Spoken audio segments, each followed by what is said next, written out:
Hello दोस्तों, कैसे हैं आप लोग। मेरा नाम Soman and welcome back to my channel. इस वीडियो में मैं आपको बोलने वाला हूँ दोस्तों कि हैमिल्टन क्यों एक अच्छा ऑप्शन हो सकता है आप लोगों के लिए अगर आप कनाडा मूव कर रहे हो, या अगर आप किसी और प्रोविंस से अगर आप ओंटारियो मूव कर रहे हो, या अगर आप पीआर लेके अगर आप ओंटारियो आप आ रहे हो, या वर्क परमिट लेके अगर आप ओंटारियो आ रहे हो, एंड अगर आपको जीटीए जो एरिया है, GTA basically Greater Toronto Area, तो जीटीए के आसपास अगर आपको रहना है, देन वाइट ऑन हैमिल्टन में be a good option for you guys. For your information, मैं हैमिल्टन में लास्ट ऑलमोस्ट 1 साल था। अभी मैं बस मूव किया from Hamilton to Brampton, and I'm moving to some other province as well because I got a new job opportunity. I'll bring that topic in some other video, but today's main focus is the pros and cons of living in Hamilton. सबसे बड़ा pros जो है Hamilton में रहने का, that is low cost of living. जी हाँ दोस्तों, अगर आप लोग कनाडा के ऊपर अपडेटेड हो, या अगर आप लोग मेरा वीडियो देखते हो, या आजकल कनाडा में कनाडा का जो कॉस्ट ऑफ लिविंग है काफ़ी हाई है, बहुत ज़्यादा है। एंड उसका जो मेन रीज़न है that is the housing market. अभी रेंटल मार्केट, या अगर आपको घर खरीदना है तो आप बहुत ज़्यादा प्राइस अभी बढ़ गया है। एंड अगर आपको रेंट में भी लेना है, देन ऑल्सो मंथली 2000 to 2500 $3000 एक बहुत ही कॉमन हो गया है जीटीए एरिया में। अगर आप जीटीए में रहते हो, अगर जीटीए के बाहर रहते हो, दूर रहते हो, then that's a different story.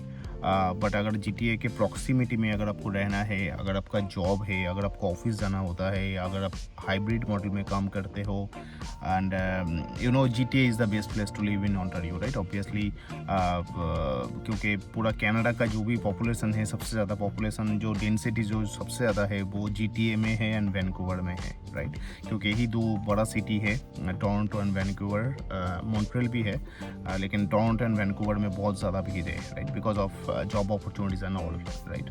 So GTA area में अगर आपको रहना है, Hamilton is the cheapest option right now. आज के दिन में मैं बोल रहा हूँ, 2024 की बात मैं कर रहा हूँ। आप किसी भी टोरंटो के आसपास अगर आपको 1 बेडरूम अपार्टमेंट लेना है, मिनिमम $2000 आपको मान के चलना पड़ेगा। $2000 to $2100 आपको मिनिमम आपको रेंट पे करना पड़ेगा। अगर आपको 2 बेडरूम अपार्टमेंट चाहिए तो आपका वो $200-300 और ज़्यादा आप इसके साथ जोड़ दीजिए, $2200, $2300, $2400।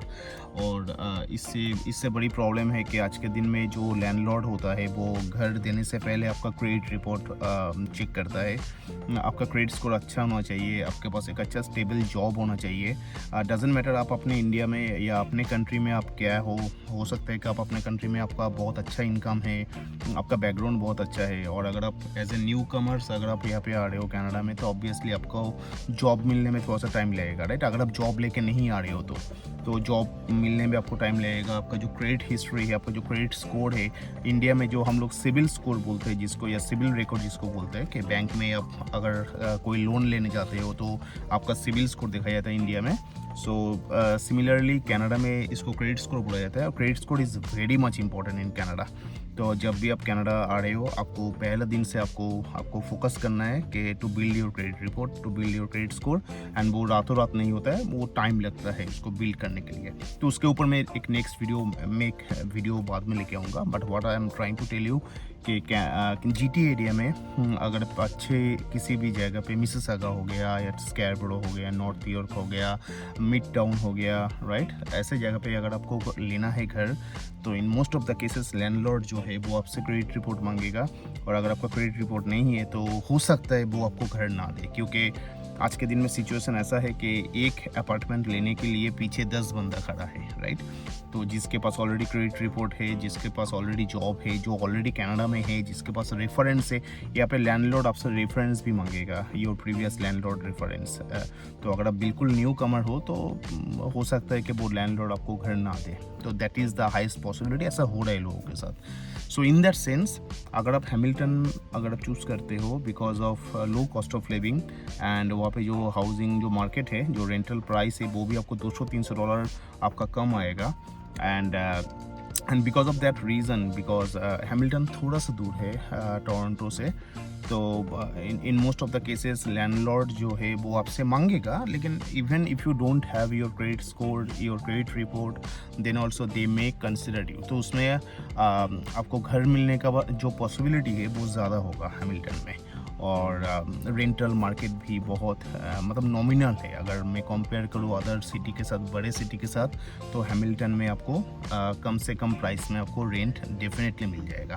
बहुत सारी वेबसाइट है, आप मार्केट प्लेस चेक कीजिए, आप कीजीजी चेक कीजिए, आप रेंट फास्टर चेक कीजिए, ऐसे बहुत सारा वेबसाइट्स में जाकर आप चेक कर सकते हो। मार्केट प्लेस आज के दिन में बहुत बेस्ट है, मैं जो देख रहा हूँ। आप मार्केट प्लेस फॉलो कीजिए, आप जो लैंडलॉर्ड है आप उसको डायरेक्टली रीच आउट कीजिए, वो आपका प्रोफाइल आपके फेसबुक से भी दिखता है। And in most of the cases they may give you a rental apartment. And और एक बात मैं आपको बोलना चाहूँगा हैमिल्टन में, और एक अच्छी बात है कि आपको हैमिल्टन में मंथ टू मंथ बेसिस पे भी आपको घर मिल सकता है, राइट। तो एज ए न्यू कमर जब आप आ रहे हो, आप शॉर्ट टर्म एकोमोडेशन ले सकते हो, शॉर्ट टर्म पे आप घर ले सकते हो, 4-5 महीने के लिए आप घर ले सकते हो। तो 4-5 महीने के लिए या 2-3 महीने के लिए भी अगर आप लेते हो, तो आप जगह के ऊपर थोड़ा सा आपको आइडिया हो जाएगा, उस जगह के ऊपर आप जान जाओगे कि जगह कैसा है, कहाँ पे स्कूल है, कहाँ पे ग्रोसरी स्टोर है, आपके लिए वो जगह सही है नहीं है। Then you can take a long term decision कि आपको कहाँ पे रहना है, वहाँ पे रहना है या तो वहाँ से थोड़ा सा दूर रहना है, right. So in that case short term accommodation Hamilton के आसपास काफ़ी ज़्यादा अवेलेबल है, ठीक है। So that is number 1 the pros Hamilton आपको क्यों चूज़ करना चाहिए। The second thing I would से रिगार्डिंग हैमिल्टन के, देखिए ग्रोसरी का जो प्राइस है, राइट, कॉस्ट ऑफ लिविंग में आपका ग्रोसरी भी आता है, आपका डेली कम्यूट आता है, आपका जो डेली जो खर्चा आता है वो भी आता है, राइट। तो apart from your housing expenses या रेंटल एक्सपेंसेस, बाकी खर्चा तो ऑलमोस्ट सिमिलर ही है थ्रू आउट GTA।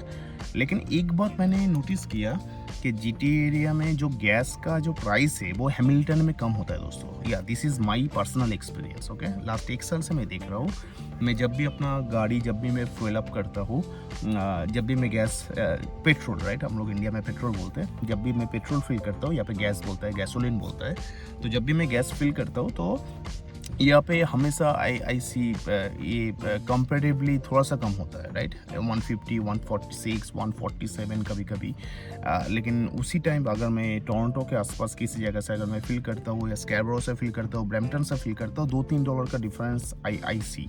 एंड इसका रीज़न क्या है, आई don't know the reason, but I am telling you, I am sharing the practical experience with you guys, okay. That is what I have seen my self. So that is also one of the good thing. The third biggest plus or advantage I would say staying in Hamilton, commute, right? Daily commute is to superb, right? अब आपको अगर downtown जाना है, Toronto downtown अगर आपको commute करना है, तो हैमिल्टन से आपको गो बस एंड गो ट्रेन मिल जाता है। एंड गो बस एंड गो ट्रेन जो है that is almost 24 hours accessible. तो within a hour you can reach Toronto downtown. तो आप अगर गूगल मैप में देखोगे तो आपको लगेगा कि थोड़ा सा दूर है या डाउनटाउन से दूर है, how I will commute to my office. But trust me, अगर आप हैमिल्टन में रहते हो आपके लिए कम्यूट करना बहुत ईजी है। इनफैक्ट मैं आपको ये बोलूँगा कि हैमिल्टन से जो गो सर्विस है, यहाँ पे गो बस बोलते हैं, राइट, जो गवर्नमेंट का जो बस सर्विसेज है जो इंटर सिटी ट्रैवल करता है उसको गो बस बोलते हैं, राइट। ये सिटी का नहीं होता है, ये इंटर सिटी, एक सिटी से दूसरा सिटी। सो हैमिल्टन से अगर आपको टोरंटो जाना है, you can avail GO train and GO bus. Cost effective भी है, $6 to $7 या $11 ऐसे कुछ। मैंने नहीं लिया क्योंकि मेरे पास गाड़ी था, मैं गाड़ी से कम्यूट करता था। लेकिन आई हैव सीन पीपल के जो लोग डेली कम्यूट करते हैं टू डाउनटाउन, वो लोग गो बस एंड गो ट्रेन जो है वो अवेल करता है। That is very much feasible. Her 20 minute या आधा घंटे में आपको बस या ट्रेन मिल जाएगा, और within a hour you can reach to downtown, right. तो डाउनटाउन में $3-3.5 से रहने से अच्छा है आप $2000 में आप हैमिल्टन में रहो, एंड मंथली $200, $250, $300 आप खर्चा करो कम्यूट के लिए। उसके बाद भी $700 से $1000 मिनिमम आपका सेविंग होगा अगर आप हैमिल्टन में रहते हो तो। और हैमिल्टन का और एक अच्छी बात है कि Hamilton is very old city, बहुत पुराना एक सिटी है, बड़ा सिटी है। आई वुड नॉट से छोटा सिटी, बड़ा सिटी है, पुराना सिटी है। एंड बिकॉज ऑफ दैट इसका जो जियोग्राफिकल जो लोकेशन है विद इन GTA बहुत इंपॉर्टेंट है, क्योंकि नायग्रा से बस 1 घंटा दूर है। और नायग्रा तो शायद आप लोगों को पता है कि like know world famous destination, right, जो ओंटारियो में है। तो नायग्रा फॉल्स जाने का जो रास्ता है वो हैमिल्टन के ऊपर से ही जाता है, क्वींस से Elizabeth highway. And because because of that वो एक बहुत ही एक इम्पॉर्टेंट सिटी है, जिसके वजह से इसका जो कम्यूटिंग सिस्टम है विथ टोरंटो वो बहुत अच्छा है। अगर आपको मिडनाइट को भी अगर आपको डाउनटाउन या आपको टोरंटो का जाना पड़े for some reason, you can go. That is not true for other cities दोस्तों, ठीक है। अदर सिटी में अगर आप रहते हो तो वहाँ से टोरंटो अगर आपको अगर वीकेंड में जाना है या बिजनेस आवर्स के बाद अगर जाना है थोड़ा सा मुश्किल है। लेकिन हैमिल्टन ही ऐसा एक जगह है, आप कभी भी टोरंटो डाउनटाउन या GTA में किसी भी जगह पे अगर आप जाना चाहते हो आप जा सकते हो with public transport. So that is a good thing. And one more pros I would से कि हैमिल्टन इज़ द प्लेस जहाँ पे छोटा छोटा माउंटेन है। माउंटेन में यहाँ पे माउंटेन बोलते हैं, हम लोग उसको बोलेंगे कि हाईलैंड बेसिकली, लेकिन काफ़ी ऊपर, काफ़ी लाइक उसका जो हाइट है काफ़ी ऊपर है। एंड बिकॉज ऑफ दैट आपको एक अच्छा सिटी व्यू मिलता है। तो अगर आपका डेली जो वर्क है उसके बाद अगर आप अपना डेली लाइफ में अगर आप बोर्ड हो जाते हो, then you can go to on top of the mountain by driving your car. And वहाँ पे बहुत सारी पार्क है, बहुत सारी बैठने का जगह है। एंड वहाँ पे बैठ के आप पूरे सिटी का एक मैजेस्टिक व्यू आप ले सकते हो दोस्तों। So that is also I have added in one of the pros, because मैं ऐसे करता था। मैं शाम के टाइम में माउंटेन के ऊपर चले जाता था ड्राइव करके, एंड पूरा सिटी देखने का जो मज़ा है वो बहुत ही अच्छा लगता था मुझे। सो that is also one of the pros, right. And because Hamilton is a very old city, यहाँ पे आपको मिक्स ऑथेंटिसिटी आपको मिल जाएगा, मिक्स कल्चर आपको मिल जाएगा, मिक्स नेशनलिटीज़ आपको मिल जाएगा। यहाँ पे आपको ऐसा नहीं लगेगा कि आप इंडिया में आ गए हो या मिनी इंडिया, आपको ऐसा नहीं लगेगा। आपको यहाँ पे हर नेशनलिटी के लोग मिलेगा। तो यहाँ पे जो स्कूल है उस स्कूल में अगर आपके बच्चे जाएगा तो along with Indians and white people, they will get a mixed culture, right? So that is one of the good thing for me, right? Because अगर आप मिसिसागा एंड ब्रैम्पटन में अगर हो कनाडा में तो आपको लगेगा कि आप इंडिया में ही हो, आपको नहीं लगेगा कि आप इंडिया के बाहर हो। लेकिन अगर आप हैमिल्टन में हो तो आपको लगेगा हाँ मैं फॉरेन में हूँ, यहाँ पे अपार्ट फ्रॉम इंडियन अदर लोग भी रहते हैं। So that is also good thing, right? Experience के लिए that is a good thing. Okay, so these are all pros about Hamilton। और भी है in brief, अगर मुझे बोलना है 10 मिनट में, अगर मुझे बोलना है कि good things about Hamilton, these are the good things. Now coming back to the bad things, obviously जहाँ पे pros है वहाँ पे cons भी है, right? तो सबसे बड़ा जो cons है हैमिल्टन का वो है crime। दोस्तों हैमिल्टन अगेन पुराना सिटी है, बहुत पुराना सिटी है, लेकिन क्राइम भी बहुत ज़्यादा है पूरा GTA में। इनफैक्ट अभी तो पूरे कनाडा में क्राइम बहुत बढ़ गया है, GTA एरिया में भी क्राइम बहुत बढ़ गया है, लेकिन हैमिल्टन में क्राइम मुझे लगता है कि बहुत ज़्यादा क्राइम हैमिल्टन में है। इसका reason I don't no, but yes थोड़ा सा प्रॉब्लम है, राइट। एंड इसके पीछे शायद रीज़न हो सकता है कि होमलेस लोग बहुत ज़्यादा है हैमिल्टन में। मैं ब्रैम्पटन में अभी हूँ, I don't see any homeless here, hardly I see any homeless here. But अगर आप हैमिल्टन में हो तो आपको बहुत ज़्यादा होमलेस लोग मिलेगा। I don't know that situation why they are homeless, but whatever the situation is, अगर आप होमलेस हो देन ऑब्वियसली आप समझ सकते हो कि वहाँ पे थोड़ा सा प्रॉब्लम होता है, राइट। एंड हैमिल्टन का जो डाउनटाउन है उस डाउनटाउन के आसपास अगर आप रहोगे तो थोड़ा सा ड्रग का भी प्रॉब्लम है, राइट। लोग people are not normal, late evening या लेट नाइट को अगर आपको बाहर जाना है that is not that safe I would say. तो क्राइम ज़्यादा है, and because of crime I think rental market थोड़ा सा लो है। Maybe that is the reason, other कोई रीज़न नहीं है, क्योंकि हाउसिंग जो प्राइस है वो भी काफ़ी कम है compare to other cities. So ये आपको ध्यान में रखना पड़ेगा। तो अगर आप if you are newcomers, देखिए ऐसा नहीं है क्राइम नहीं है मतलब क्राइम है मतलब ऐसा नहीं कि कोई आपको आगे गोली मार देगा या कुछ खराब आपके साथ कर देगा, ऐसा नहीं है। Canada is a very peaceful country, लेकिन इसका जो स्टैंडर्ड है, इस जो पीसफुलनेस का जो स्टैंडर्ड है उसके कंपैरिजन में हैमिल्टन में क्राइम ज़्यादा है, ठीक है। स्पेशली यहाँ पे बहुत गाड़ी चोरी होता है। अगर आपके पास गाड़ी है तो आपको बहुत चौकन्ना रहना पड़ेगा, आपको एक्स्ट्रा प्रिकॉशन लेना पड़ेगा, आपको एक्स्ट्रा लॉक आपके गाड़ी में रखना पड़ेगा। उसके ऊपर भी मेरा वीडियो है, आप मेरा वीडियो देख सकते हो। But that is one of the cons I would say. Apart from that apart from that maybe the buildings are very old. यहाँ पे ऐसा बहुत ज़्यादा मॉडर्न कॉन्डो कम मिलेगा आपको, जो टोरंटो में या अदर्स जो प्लेसेस है काफ़ी ज़्यादा डेवलपमेंट हो रहा है तो आपको मॉडर्न कॉन्डो या मॉडर्न एमिनिटीज़ मिलेगा।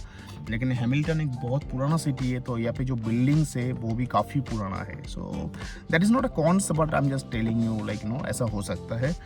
स्पेशली अगर आपको लेट्स से अगर आप रेंटल अपार्टमेंट लेते हो एंड पुराने बिल्डिंग में अगर आप लेते हो तो उसमें क्या होता है, उसमें आपको डिश वॉशर नहीं मिलेगा।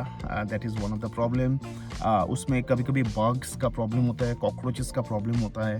तो आपको अब जब भी रेंट लोगे आपको बिल्डिंग देख के लेना पड़ेगा, उसका रिव्यू देख के लेना पड़ेगा। गूगल में बहुत अच्छा गूगल मैप में रिव्यू आपको आप देख सकते हो उस बिल्डिंग का नाम डाल के।